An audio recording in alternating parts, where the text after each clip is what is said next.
completely immersed in the breastfeeding culture. First week I got there,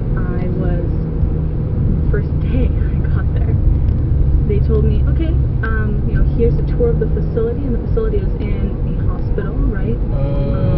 Traffic break. Here is a mom who just delivered. She is in a lot of pain. Her breasts are engorged. Alright, jackpot. Milk out of them. Here's the massage technique. Can you spend an hour with her and do this with her? You did that your first day? Yeah, I'm like, I'm sorry, what? I'm looking at this mom and she has tears in her eyes. Like, it is painful for her.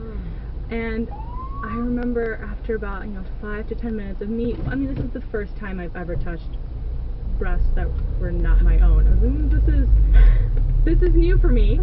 Oh, there it is. And I remember after about 10 minutes of this very simple kind of rhythmic massage, suddenly there wasn't pain in her eyes. I looked up and she looked calm.